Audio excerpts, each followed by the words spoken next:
এবছর যারা 2024-এ ANM GNM পরীক্ষায় বসতে চলেছ তাদের জন্য আজকের এই ভিডিওটা অত্যন্ত গুরুত্বপূর্ণ।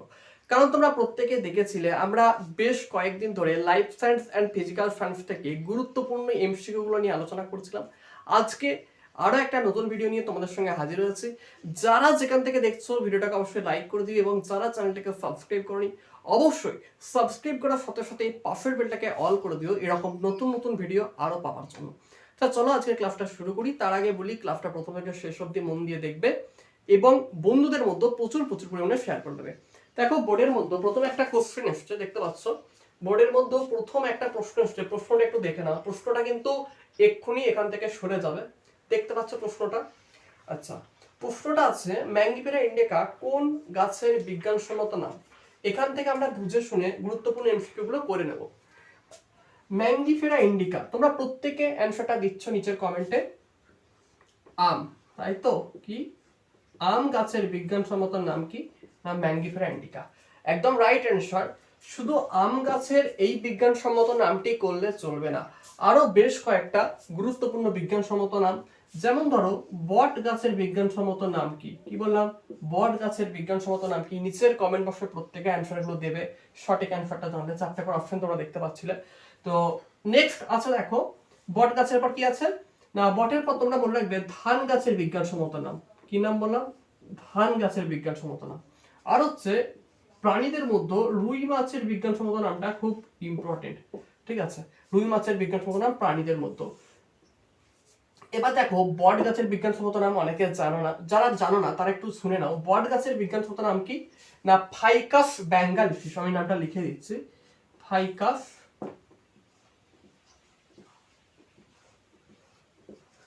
বেঙ্গালিস। ঠিক আছে,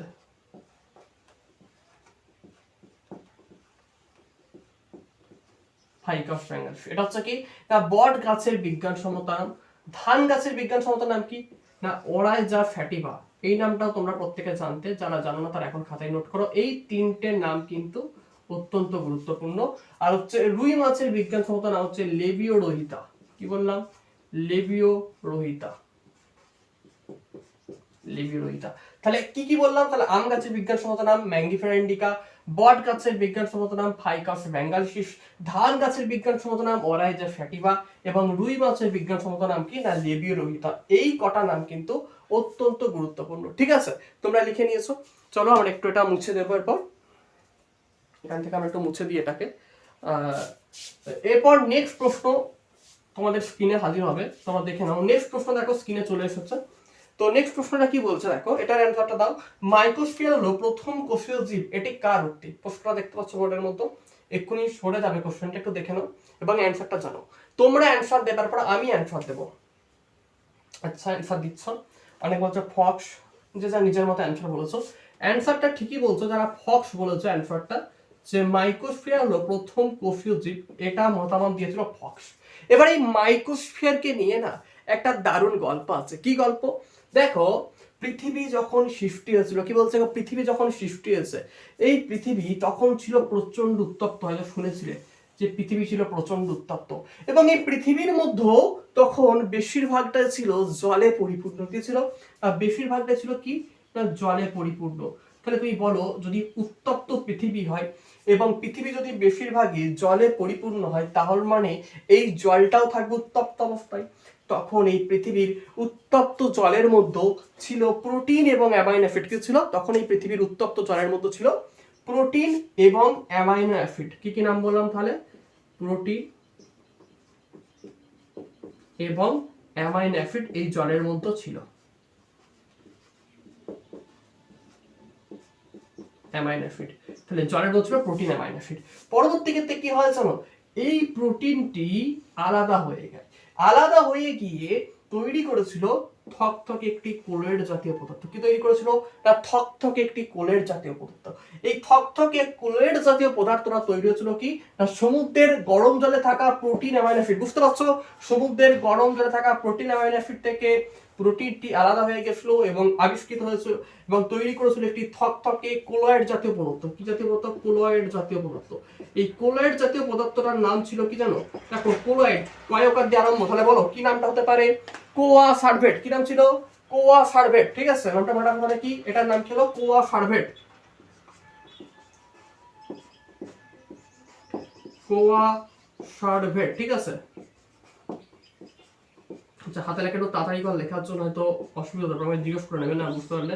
কোয়া সার্ভেট আমি অ্যান্সার দিয়ে দেবো। তাহলে কোলেট জাতীয় এই প্রোটিনটা যেটা তৈরি করেছিল, কোলেট জাতীয় তার নাম ছিল কোয়া সার্ভেট। এই কোয়া সার্ভেটটা কে নাম দিয়েছিল জানো? এই কোয়া সার্ভেটের নাম ছিল ওপারিন নাম দিয়েছিল এটার কোয়া সার্ভেট। কি বললাম তাহলে? না, বিজ্ঞানী ওপারিন, ওপারিন এটার নাম দিয়েছিল কোয়া সার্ভেট, ঠিক আছে। এত অবধি প্রত্যেকের আশা করছে ক্লিয়ার হলো। চলো এরপর, ঠিক আছে। আর পরে দেখো এই কোয়া সার্ভেটটা কি, এই কোয়া সার্ভেটটাকে এই বিজ্ঞানী ফক্স নাম দিয়েছিলেন কি জানো?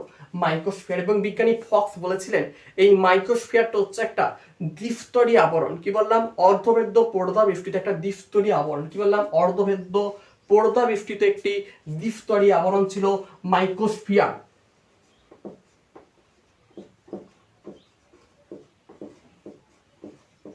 মাইক্রোস্ফিয়ার। এবং বিজ্ঞানী ফক্স এই মাইক্রোস্ফিয়ার নিয়ে আরো বেশ কয়েকটি কথা বলেছিলেন। বিজ্ঞানী ফক্স এই মাইক্রোস্ফিয়ারকে নিয়ে আরো বেশ কয়েকটি কথা বলেছিলেন। বিজ্ঞানী ফক্স এই মাইক্রোস্ফিয়ারকে নিয়ে কি বলেছিলেন দেখো? তিনি বলেছিলেন যে মাইক্রোস্ফিয়ার নাকি আমি এখানে লিখে দিচ্ছি, এতটা প্রত্যেকে আশা করছি বুঝতে পেরেছো। না, মাইক্রোস্ফিয়ার হচ্ছে অ্যামাইনো অ্যাসিডের শৃঙ্খল। কি করে? না, নিউক্লিওটাইড শৃঙ্খল বিক্রিয়া। ভালো করে দেখে নাও, নিউক্লিওটাইড শৃঙ্খল বিক্রিয়া, টাইড শৃঙ্খল বিক্রিয়া, তারপর কি এর সঙ্গে অ্যামাইনো অ্যাসিডের শৃঙ্খল বিক্রিয়া,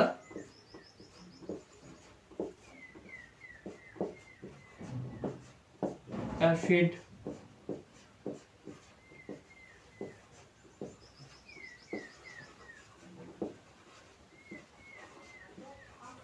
শৃঙ্খল বিক্রিয়া,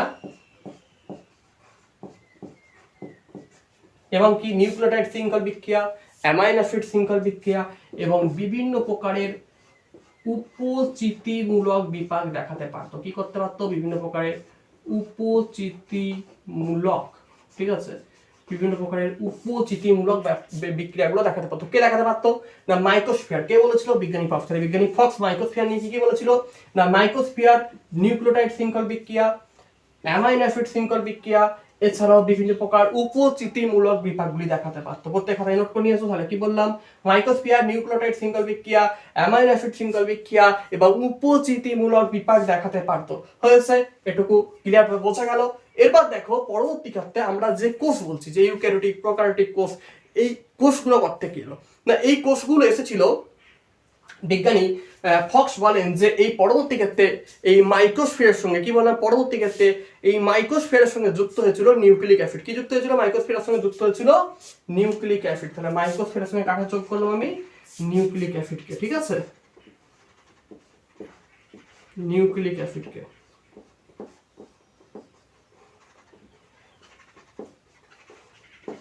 অ্যাসিড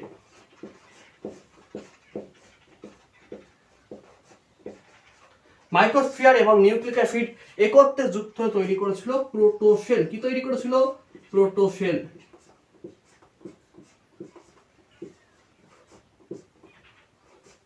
প্রোটোশেল বা প্রোটোবায়োন্ট হলো। তাহলে পুরোটা ক্লিয়ার করতে পারলাম যে কিভাবে মাইক্রোস্ফিয়ারের সঙ্গে নিউক্লিক অ্যাসিড যুক্ত হয়ে কি তৈরি করেছিল? প্রোটোশেল।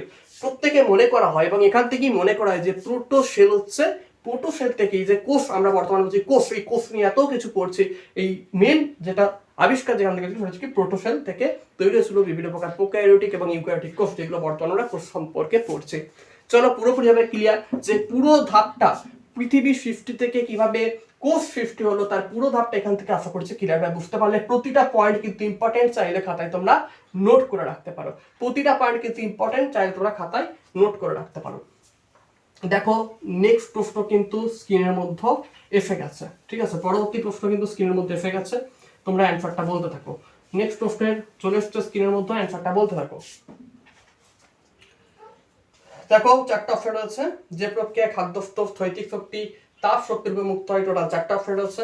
এখানে অ্যানসার কোনটা হবে? আচ্ছা অ্যানসারটা দাও তোমরা। অ্যানসারটা কি হবে? শ্বসন। কি অ্যান্সার হবে? শ্বসন। চল, এটা শ্বসন কেন অ্যান্সার হলো? আরো তো অপশনগুলো রয়েছে, এগুলো হলো না কেন? তোমরা হয়তো প্রত্যেকে জানো যে পুষ্টি কি, পুষ্টি বলতে কি বুঝি। পুষ্টি হচ্ছে সেটাই, আমরা যখন খাবারটা খাচ্ছি সেই খাবারটা আমাদের শরীরে কি হচ্ছে, দেহ গঠনের কাজে লাগছে, যার ফলে আমাদের কি হচ্ছে, দৈর্ঘ্য বৃদ্ধি করছে, আমরা দেখছি যে মোটা হয়ে যাচ্ছি। তাহলে সবকিছু কোথা থেকে পাচ্ছি না? পুষ্টির জন্য পাচ্ছি। যে খাদ্যটা স্থৈতিক শক্তি রূপে মুক্তি পেয়ে গেল, সেটাকে বলছি আমরা কি? শ্বসন। সেটাকে আমরা কি বলছি? সেটাকে আমরা বলছি হচ্ছে কি? শ্বসন। আশা করছি পুরোটা ক্লিয়ার হলো। এবার দেখো পুষ্টি কিভাবে আসে, দেখো পুষ্টি কিভাবে আসে। দেখো না, পুষ্টি আসে হচ্ছে যে আমরা যখন খাবারটা খাই, খাবারটা প্রথম কোথায় আসে? প্রথম খাবারটা কোথায় আসে? দেখো, প্রথম খাবারটা আসে হচ্ছে মুখ্য বিবরে। মুখের মাধ্যমে খাবারটা খাই, প্রথম আসছে মুখ্য বিবরে। মুখ্য বিবর থেকে খাবারটা কোথায় যাচ্ছে? মুখ্য বিবর থেকে খাবারটা নেমে যাচ্ছে গ্রাসনালীর মধ্য দিয়ে। কার মাধ্যমে নেমে যাচ্ছে? দেখো, গ্রাসনালীর মাধ্যমে। ক্লিয়ার করে নাও জায়গাটা, গ্রাসনালীর মাধ্যমে কিন্তু খাবারটা নেমে যাচ্ছে। তারপরে এই গ্রাসনালীর মাধ্যমে নেমে যায় খাবারটা কোথায় আসছে? তাহলে মুখ্য বিবর থেকে গ্রাসনালী, গ্রাসনালী থেকে খাবারটা আসছে আমাদের পাকস্থলীতে। কোথায় আসছে? পাকস্থলীতে। ঠিক আছে, পাকস্থলীতে কিন্তু খাবারটা আসছে। পাকস্থলী থেকে খাবারটা কোথায় আসছে? পাকস্থলী থেকে খাবারটা আসছে কোথায়? ক্ষুদ্রান্ত। কোথায় আসছে? ক্ষুদ্রান্তে। ঠিক আছে, তারপর দেখো এটুকুর মধ্যে যেটুকু খাবার, ধরো আমরা এখানে কি করলাম না, এখানে ধরো পাকস্থলীতে আমাদের খাবারটা কি হচ্ছে? হজম হচ্ছে। এবং এই যে খাবারটা, সেটা হচ্ছে কি, এখান থেকে খাবারটা কি পেয়ে যাচ্ছে? পুষ্টিটা আমাদের দেহে ছড়িয়ে যাচ্ছে। পাকস্থলীতে হজম হয়ে যাওয়া খাবারটা আমাদের দেহে পুষ্টিটাকে ছড়িয়ে দিচ্ছে। তারপর ধরো বাকি খাবারটা কি হচ্ছে? ক্ষুদ্রান্তে শোষিত হচ্ছে। কি হচ্ছে? ক্ষুদ্রান্তে শোষিত কিন্তু হচ্ছে। ঠিক আছে, ক্ষুদ্রান্তে কি হচ্ছে? শোষিত হচ্ছে। এবং যেই খাবারটা আমাদের কোনো কিছু কাজে লাগলো না, যেই খাবারটা আমাদের ধরো হজম হলো না, সেই খাবারটা কি হলো? সেটা হচ্ছে পরবর্তী ক্ষেত্রে বায়ু পথ দ্বারা নির্গত হচ্ছে রেশন পদার্থ রূপে। কি দ্বারা? বায়ু দ্বারা মল রূপে নির্গত হচ্ছে। এটা হচ্ছে কি? রেশন পদার্থ। ঠিক আছে, এটা হচ্ছে কি আমাদের রেশন পদার্থ। এটা মলটা নির্গত হচ্ছে রেশন পদার্থ। তাহলে শ্বসনটা বুঝতে পারলে, পুষ্টিটা বুঝতে পারলে কি হচ্ছে। এবং দেখো রেশন অপশন হচ্ছে, রেশন মানে কি? যেটা নির্গত হয়ে গেল, যেটা আমাদের দেহ গঠনের কাজে লাগলো না, যেটা নির্গত হয়ে গেল, সেটা হচ্ছে কি? রেশন পদার্থ হয়েছে। আর বৃদ্ধি তো আমরা জানি যে বৃদ্ধি মানে বেড়ে যাচ্ছে, যেটা আর কি, সেটা হচ্ছে কি? বৃদ্ধি। নেক্সট প্রশ্ন, পরবর্তী প্রশ্নে আসো। এটা মুছে দিই আমি তো আগে।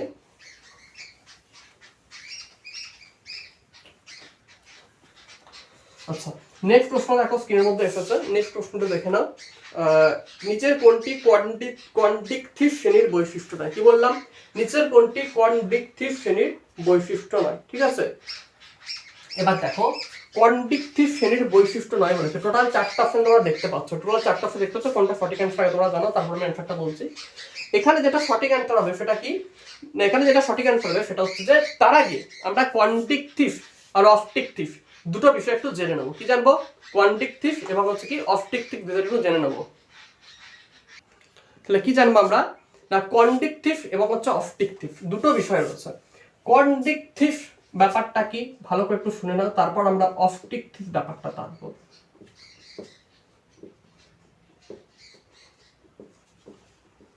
কোয়ান্টিকটিভ, এই কোয়ান্টিকটিভের মধ্যে পড়ে হচ্ছে হাঙর মাছ। কি মাছ? হাঙর হচ্ছে এই কোয়ান্টিকটিভের মধ্যে পড়ে। আর অবজেক্টিভ ভালো করে এগুলো লিখেও নিতে পারো তোমরা, খুব হেল্পফুল এগুলো। এই ধরনের প্রশ্ন কিন্তু পরীক্ষায় দেবে এবং তোমরা করতে পারবে না, কারণ একটু বোঝার ভুলের জন্য আমরা ডিটেলসে না করার জন্য অ্যান্সারগুলো করে আসতে পারি না। অবজেক্টিভের মানে উদাহরণ হচ্ছে কি? না, রুই। কি হলো? অবজেক্টিভের উদাহরণ হচ্ছে রুই, তারপর তোমার মৃগেল, এগুলো হচ্ছে কি না অবজেক্টিভের উদাহরণ। এবার কোয়ান্টিকটিভ এবং অবজেক্টিভের মধ্যে বেশ কয়েকটা কিন্তু গুরুত্বপূর্ণ পার্থক্য রয়েছে। কি বললাম? কোয়ান্টিকটিভ এবং অবজেক্টিভের মধ্যে কিন্তু বেশ কয়েকটা গুরুত্বপূর্ণ পার্থক্য রয়েছে। জেনে নেব কোয়ান্টিকটিভ শ্রেণীর বৈশিষ্ট্যগুলো কি কি, আর জেনে নেব অবজেক্টিভ শ্রেণীর বৈশিষ্ট্যগুলো কি কি। না, কোয়ান্টিকটিভ শ্রেণীর যারা মাছ, কি বললাম? কোয়ান্টিকটিভ শ্রেণীর যারা মাছ, তাদের দেহ অন্তঃকঙ্কালটা, কি বললাম না, এটা কোয়ান্টিকটিভের বৈশিষ্ট্য হচ্ছে অন্তঃকঙ্কাল হচ্ছে তরুণ অস্থিময়। তাহলে প্রথম অপশনটা দেখো, অন্তঃকঙ্কাল তরুণ অস্থিময় এদের বলেছে, তার মানে এই অপশনটা হচ্ছে হবে না। ঠিক আছে, এদের অন্তঃকঙ্কালটা কিন্তু তরুণ অস্থিময়, তাহলে এই অপশনটা কিন্তু প্রথমেই হলো না।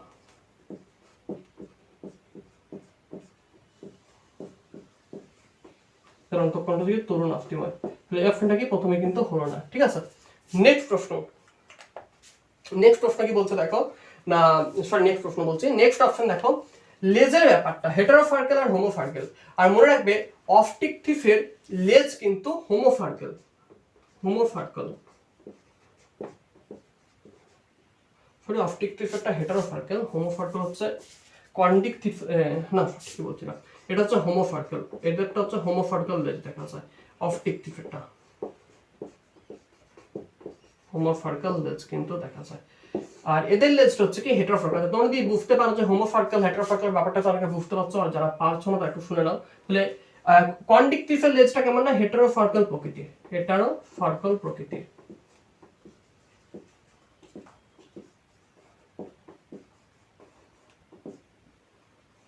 হেটারোফার্কেল প্রকৃতি। এবার এই হেটারোফার্কেল হোমোফার্কেল ব্যাপারটাকে একটু জেনে নাও ভালো করে। না ধরো তুমি দেখবে রুই মাছ দেখবে বা মৃগেল মাছ দেখবে, লেজের দিকটা কেমন হয় দেখবে সমান হয়, লেজটা সমান হয়। আর যদি আমি হাঙর মাছের দেখি, হাঙর মাছের লেজ কিন্তু দেখবে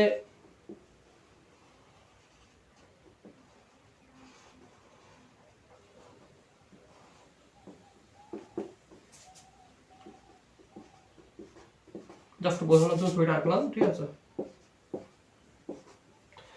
এরকম একটা ধরো হাঙর মাছে দেখো লেজের দুটো দিক কি সমান, দেখো একটা দিক বড় একটা দিক ছোট, ফলে দেখো লেজটা কিন্তু সমান না। সমান যদি না হয় তখন আমরা বংশগতি চ্যাপ্টারে বলেছিলাম হেটেরোজাইগাস হোমোজাইগাস ব্যাপারটা খেয়াল করতে পারছো। ঠিক তেমনই লেজের দিকটা যেহেতু সমান নয় তাই এটাকে আমরা বলছি হেটেরোফার্কেল লেজ। কি বলছি আমরা এটাকে বলছি হেটেরোফার্কেল লেজ, কারণ এই দিকটা দুটো দিক কিন্তু সমান নয়। কিন্তু দেখো রুই বা মৃগেল মাছের দেখো সমান, কিন্তু লেজটা কেমনটা সমান, তাহলে আমরা কি বলতে পারি যে এটা হচ্ছে কি লেজ, না এটা হচ্ছে হোমোফার্কেল প্রকৃতির লেজ দেখা যায় অপটিক থিফদের। আর কন্টিক থিফদের দেখা যায় কি হেটারোফার্কেল প্রকৃতির লেজ। ক্লিয়ার হলো?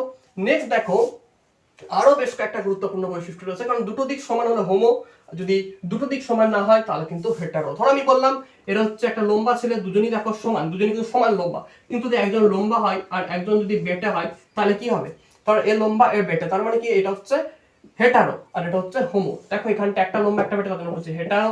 এখানে দুটোই সমান, দুটো দিকই সমান, তার জন্য হচ্ছে কি হোমো। আশা করছি পুরোটা ক্লিয়ার করতে পারলাম লেজের ব্যাপারটা। তাহলে কাদের হোমোফার্কেল কাদের হেটারোফার্কেল লেজ দেখা যদি পরীক্ষায় এই রকমের প্রশ্ন আসে তোমরা আশা করছি করতে পারবে। ঠিক আছে, লেজের ব্যাপারটা আমরা ক্লিয়ার করতে পারলাম। নেক্সট আমরা যে টপিকে ঢুকবো, একটু ভালো করে খেয়াল করো। কন্ডিকটিভ শ্রেণীদের আরেকটা বৈশিষ্ট্য হচ্ছে যেটা খুব গুরুত্বপূর্ণ, এদের কিন্তু পটকা থাকে না, কিন্তু এদের পটকাটা থাকে। কি হয়, এদের পটকা থাকে, পটকা কিন্তু এদের আছে। কাদের? অপটিক থিফদের, কন্ডিক থিফদের কিন্তু পটকা নেই। এটাও একটা বেশ ইম্পর্টেন্ট পার্থক্য। তাহলে এখানে আমরা অ্যান্সারটা অলরেডি পেয়ে গেলাম, পটকা নেই। আচ্ছা আর কি অপশন আছে দেখো, আফের ব্যাপারটা শুনে নাও। অপটিক থিফদের দেখা যায় টিনয়েড বা গ্যানয়েড আফ। কেমন আফ? টিনয়েড বা গ্যানয়েড। নামটা লিখে রাখতে পারো যে অপটিক থিফদের আফ মানে রুই মাছের আফ কেমন প্রকৃতির, আর লেবিও রোহিতার আফ কেমন প্রকৃতির, টিনয়েড বা গ্যানয়েড। ঠিক আছে, টিনয়েড বা গ্যানয়েড আফ কিন্তু এদের দেখা যায়, টিনয়েড গ্যানয়েড আফ দেখা যায়। আর এদের যে আফটা দেখা যায় সেটা হচ্ছে কি প্লাকয়েড প্রকৃতির আফ। দেখো প্লাকয়েড প্রকৃতির আফ কিন্তু দেখা যায়। তাহলে সবকিছু আমরা জানলাম, কন্ডিক থিফের বৈশিষ্ট্য আর অপটিক থিফের বৈশিষ্ট্য পুরোটা ক্লিয়ার করতে পারলাম। এবং অ্যানসারটা তার মানে তোমরা বুঝতে পারছো, সঠিক অ্যানসার হচ্ছে পটকাটা কন্ডিক থিফদের নেই। তার মানে সঠিক অ্যানসার হচ্ছে পটকা নেই। ঠিক আছে, নেক্সট প্রশ্নে আসো।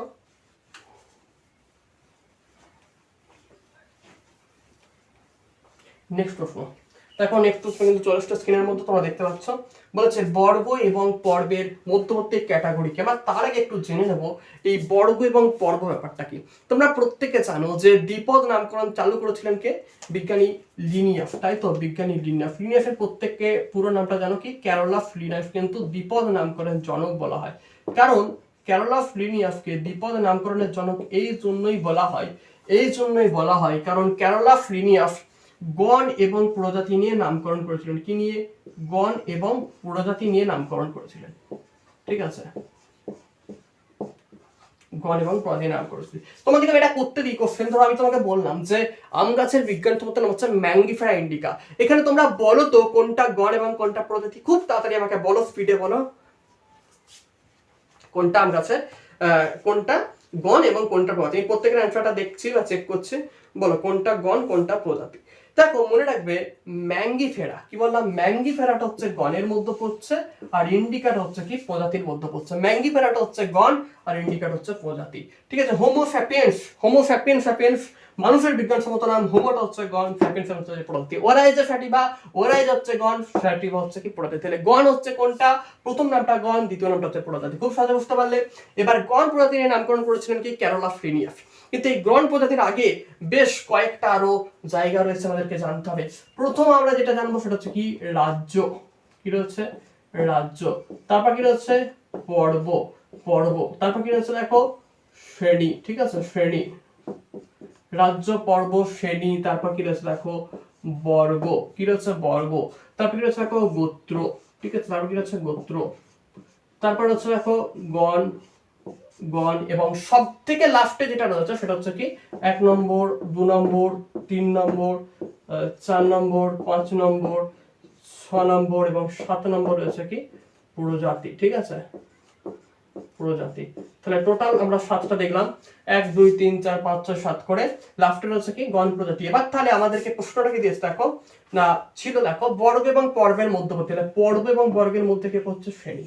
এই প্রশ্নটা এমন বলতো যে গোত্র এবং শ্রেণীর মধ্যে কে তাহলে বর্গ, তাহলে এটা যদি আমরা মনে রাখতে পারি তাহলে খুব সহজে এরকম প্রশ্ন আমরা করে দিতে পারবো, ঠিক আছে। খুব সহজে কি করতে পারবো না, এরকম প্রশ্ন আমরা কিন্তু করে দিতে পারবো, ঠিক আছে।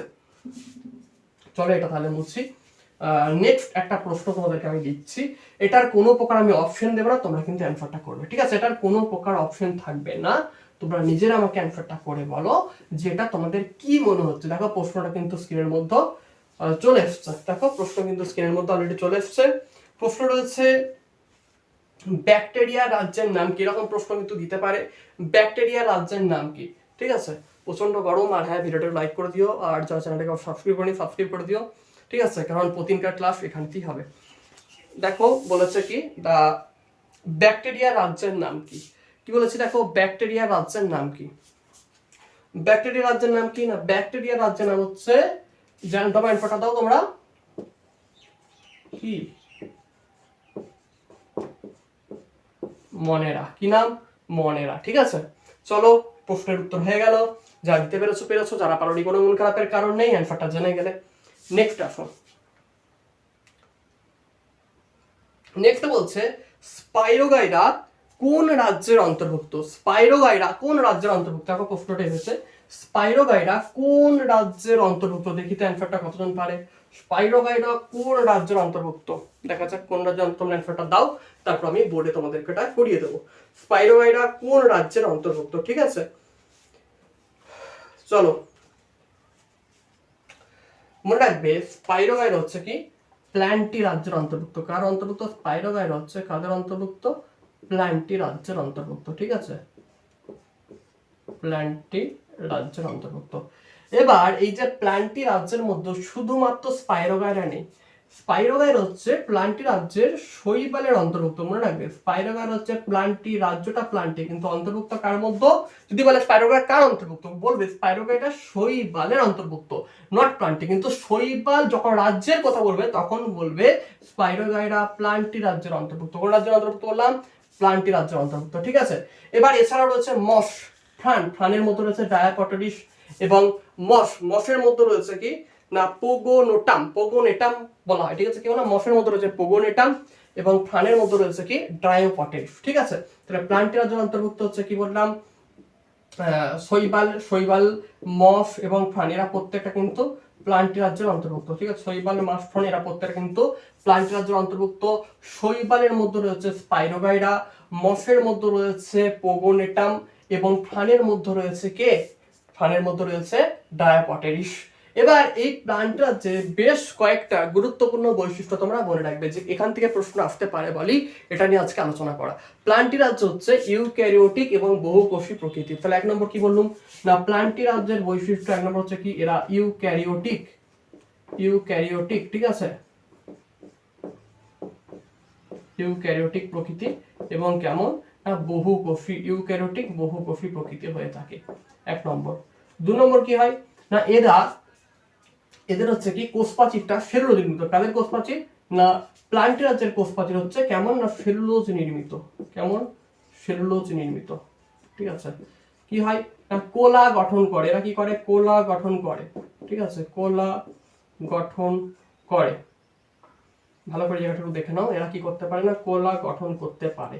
ঠিক আছে, কোলা গঠন করে। কারা কোলা গঠন করে? প্লান্টিরা কিন্তু কোলা গঠন করে। তাহলে এগুলো একটু নোট করে নাও। প্লান্টিরা ইউক্যারিওটিক বহুকোষী প্রকৃতির কোষ প্রাচীর, এটা সেলুলোজ নির্মিত কোষ প্রাচীর দেখা যায়। কি দেখা যায়? সেলুলোজ নির্মিত কোষ প্রাচীর দেখা যায়। এরা কোলা গঠন করে। ঠিক আছে, তারপর দেখো নেক্সট হচ্ছে কি না এরা স্বভোজী। এরা কেমন পুষ্টি সম্পন্ন করে? এরা হচ্ছে স্বভোজী পুষ্টি সম্পন্ন করে। কেমন পুষ্টি? না স্বভোজী পুষ্টি এদের মধ্যে লক্ষ্য করা যায়। খুব ইম্পর্টেন্ট জায়গা এটা। স্বভোজী পুষ্টি কাদের দেখা যায়? না শৈবাল, মস, ফান, প্লান্টিরাজ্যের স্বভোজী পুষ্টি দেখা যায়। এছাড়া তোমরা নিজের বলো এরা কোথায় বসবাস করে? এরা হচ্ছে জলে, স্থলে, সমুদ্রের কিনারায় বসবাস করে। কারণ দেখো একটা শৈবাল বা একটা মস, একটা ফান তুমি দেখবে এরা জলেও থাকে, আবার দেখবে ভেজা স্যাঁতস্যাঁতে জায়গায় এরা কিন্তু থাকে।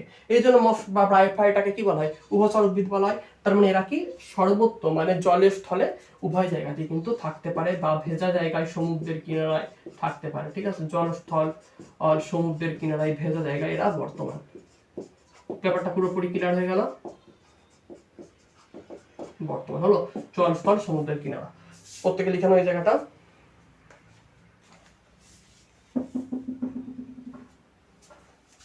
হয়েছে? আচ্ছা, নেক্সট বলতে দেখো, প্রশ্ন এসে দেখো কাদের কোষ প্রাচীর কাইটিন নির্মিত? অ্যান্সারটা যদি জেনে থাকো নিচের কমেন্ট বক্সে জানাও। এর কোনো অপশন নেই, নিচের কমেন্ট বক্সে তোমরা অ্যান্সারটা জানাবে। কাদের কোষ প্রাচীরটা কাইটিন নির্মিত? ঠিক আছে, কি বললাম? কাদের কোষ প্রাচীর কাইটিন নির্মিত। কাদের কোষ প্রাচীর কাইটিন নির্মিত? অ্যান্সার বলো তোমরা আগে। না মনে রাখবে ফাঞ্জিদের কোষ প্রাচীর কিন্তু কাইটিন নির্মিত হয়। কাদের? না ফাঞ্জিদের কোষ প্রাচীর কি হয়? কাইটিন নির্মিত হয়ে থাকে। তাহলে লিখে নাও, কাইটিন নির্মিত কোষ প্রাচীর কার দেখা যায়? না ফাঞ্জিদের কিন্তু কাইটিন নির্মিত কোষ প্রাচীর দেখা যায়। এবার দেখো এই ফাঞ্জির মধ্যে কারা পড়ে জানো? এই ফাঞ্জির মধ্যে পড়ে ইফট। কারা পড়ে? ফাঞ্জি মানে ছত্রাক যাদেরকে বলছি, মিউকর, ইফট, মিউকর এটা একটা ছত্রাক। আর কি হচ্ছে পেনিফিলিয়াম রয়েছে, পেনিফিলিয়ামটা লিখে নেবে। ইফট, মিউকর এরা কিন্তু ফাঞ্জির মধ্যে অন্তর্ভুক্ত, যাদের কোষ প্রাচীরটা থাকে কাইটিন দ্বারা নির্মিত। কি দ্বারা নির্মিত? না কাইটিন দ্বারা নির্মিত। এরা কোথায় জন্মায়? এরা হচ্ছে মৃত জৈব বস্তু মানে মৃত বা পচে যাওয়া যে সমস্ত জৈব বস্তু বা এদের উপর কিন্তু জন্মায়। তুমি দেখবে যে নষ্ট হয়ে যাওয়া কোনো খারাপ খাবারের উপর এই ধরনের ছত্রাকগুলোকে দেখা যায়, তাই তো? দেখবে নষ্ট হয়ে যাওয়া রুটির উপর দেখবে ছত্রাক, নষ্ট হয়ে যাওয়া কোনো খাবারের উপর দেখবে ছত্রাক জন্মায়। তাহলে এরা কোথায় জন্মায়? না এরা জন্মাচ্ছে মৃত জৈব বস্তু। তাহলে এদের বৈশিষ্ট্য কি বুঝতে পারলে? এদের কোষপ্রাচীর, ফাঞ্জিরা কাইটিন নির্মিত কোষপ্রাচীর দেখা যায়, এরা মৃত জৈব বস্তুর উপর জন্মায়। এদের হচ্ছে এক্সাম্পল হচ্ছে কি ইফট, মিউকর। এবার জানবো এদের যে পুষ্টি প্রক্রিয়া, এদের পুষ্টি প্রক্রিয়াটা কেমন হয়। ঠিক আছে, এদের পুষ্টি প্রক্রিয়াটা কেমন হয়? এদের পুষ্টি প্রক্রিয়া হচ্ছে কেমন হয়? এদের পুষ্টি প্রক্রিয়া হচ্ছে পরজীবী এবং মৃতজীবী প্রকৃতির। কেমন হয়? পরজীবী, মৃতজীবী।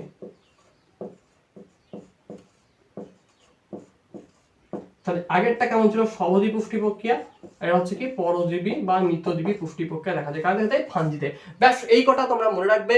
এই কটা মনে রাখলে কিন্তু তোমাদের সবকিছু আশা করছি ক্লিয়ার হয়ে যাবে। ঠিক আছে, ফাঞ্জিটা মনে রাখবে, এটা মনে রাখবে। আর এদের মনে রাখবে এদের হচ্ছে দেহে কিন্তু কোলা গঠিত হয় না। কিন্তু তোমরা দেখবে আগেরটা প্লান্টিদের দেহে কোলা গঠিত হয়, কিন্তু কোলা গঠন হয় না। ঠিক আছে, এটা মনে রাখবে, এদের কোলা গঠন হয় না। আর এদের সঞ্চিত খাদ্যটাকে বলছে গ্লাইকোজেন। কি বলছে? না গ্লাইকোজেন। ঠিক আছে, আর সঞ্চিত খাদ্যের নাম কি লিখে দিই এখানটা আমি। সঞ্চিত খাদ্য ফাঞ্জিদের গ্লাইকোজেন।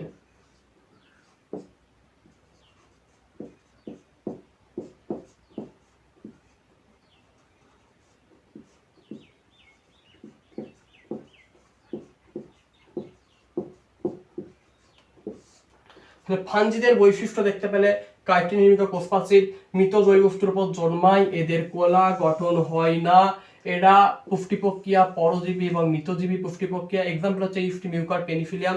এদের সঞ্চিত খাদ্যকে বলা হচ্ছে কি গ্লাইকোজেন। এদের সঞ্চিত খাদ্যকে কি বলা হচ্ছে?